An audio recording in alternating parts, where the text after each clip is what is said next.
ஸ்டாலின் ஐயா, விஜய் அவர்கள், சீமான் அண்ணன், இவங்க யாருக்குமே ஓட்டு போடாதீங்க.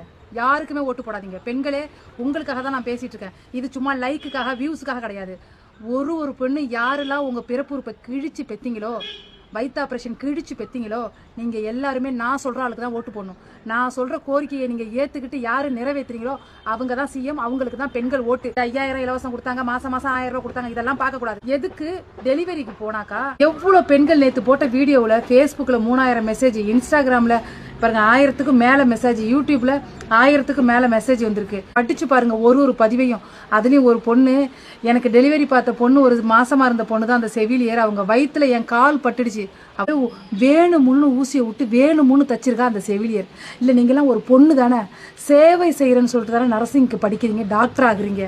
ஆனா உங்ககிட்ட ட்ரீட்மெண்ட்டுக்கு வரவங்கள, அதுலயும் இந்த ஜிஹெச்ல டெலிவரி பார்க்குற பொம்பளைங்கெல்லாம் பெரிய கடவுள் நினப்பு போல இருக்கு. கேட்குற ஆளுகளாம் புருஷங்கிட்ட விரிச்சு காட்டும்பொழுது, புருஷன் சொருவும் பொழுது, புருஷன் விடும்பொழுது, புருஷன் குத்தும் போது, படுக்கும்போது மட்டும் சுகமா இருந்துச்சா?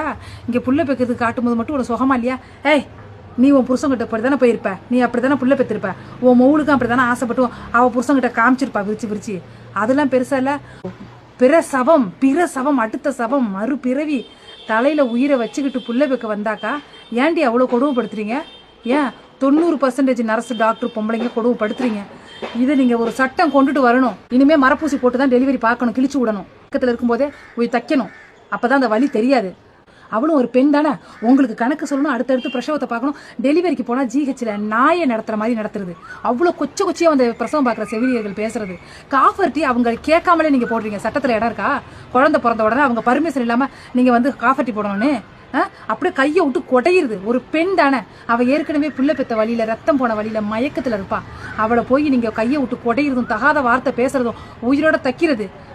அதுலயும் ஒரு பொண்ணு சொல்லியிருக்கு, வயிற்றை கிழிச்சு தச்சு போட்டு போயிட்டாங்க சிஸ்டர், காத்து உள்ள போயிட்டு 18 வருஷமா கஷ்டப்படுறேன்னு. உங்களுக்கு இதயம் இருக்கா? உங்களுக்கு எல்லாம் நல்ல சாவு வருமா? ஆனா ஒரு செவிலியரும் இந்த மாதிரி பிரசவம் பார்த்து, நீங்க பிரசவம் பார்த்துட்டீங்க, ஆனா உங்களை வாழ்க்கை ஃபுல்லா மறக்காம உங்களுக்கு சாபம் விட்டுக்கிட்டே இருப்பாங்க. உங்க மேல அந்த பெண்கள் குழந்தை பெக்கும் போது எவ்வளவு கஷ்டப்பட்டாங்களோ அதற்கான சாபம் உங்களுக்கு இருந்துகிட்டே இருக்கும். நீங்க தான் நினைச்சிட்டு இருக்கீங்களா, ஒரு நாளைக்கு இத்தனை பிரசவம் பார்த்தோனாங்க, இத்தனை புள்ளைய வெளில புடுங்கி போட்டோன்னு? ஒரு பெண்ணையும் சித்திரவதை செய்றீங்க, ஒரு பெண்ணா இருந்துகிட்டு. இதே ஆம்பளையா இருந்தா கண்டிப்பா இந்த செயலை செய்ய மாட்டான். பொட்டச்சிங்கிறதுனாலதான் நீங்க செய்யறீங்க. இந்த சட்டத்தை எந்த முதலமைச்சராகி யாரு கொண்டுட்டு வராங்களோ, நான் முதலமைச்சர் ஆனா இந்த சட்டத்தை தான் முதல்ல நான் செய்வேன். நார்மல் டெலிவரி விஜயநிலை கிழிச்சு குழந்தை எடுக்கும்போது மரப்பூசி போட்டு தான் எடுப்போம். எந்த செவிலியரும் பிரசவத்துக்கு வந்த பெண்களை அசிங்கமா திட்டக்கூடாது.